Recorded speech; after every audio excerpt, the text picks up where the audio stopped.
roller bridge with a floating heel. So the ball of our foot will be up against the foam roller, which right now will be against the wall, and then a more progressed version would be that the foam roller is away from the wall completely. And in doing this, you're gonna set it up so that the balls of your feet are against the roller, and we're gonna think about trying to push through and lift our heels up as high as we can get them, which will really start to activate our hamstrings.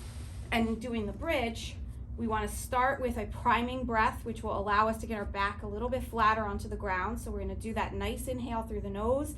Imagine all the rib area expanding open and some raise in the stomach from the front, the sides, and the back. And then blow all the air out.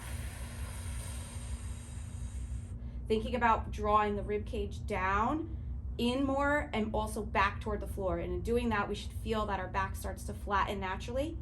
And then from here, we're gonna start to move up into a bridge. So you wanna think about if you had back pockets on, you wanna imagine that those back pockets are moving closer and closer to the backs of your knees as you come up. That will allow your hips to tuck under and not feel this in your back. If you start to feel this exercise in your lower back, you know that you've lost that tilt or that posterior tilt. And so you either have to lower down till your back doesn't bother you, or you have to start again and go up only as high as you feel more glutes and hamstrings. So you're gonna start to tuck under. Think about drawing those back pockets toward knees. We're high up on our heels.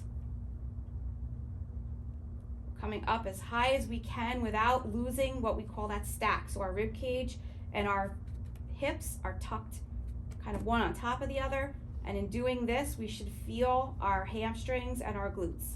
And we can stay here and do a few breaths. And the whole time we're thinking about on each exhale to try to tuck under more and more and raise our heels up. And then we would slowly come down, and if we wanted to make this more difficult, we would do the exact same exercise, free floating with our foam roller kind of in the middle of the floor, heels up, tuck under, exhale on the way up. And this is a lot harder because you're having to balance the hamstrings from keeping the foam roller from moving. So you probably will feel cramping in your hamstrings, which is normal.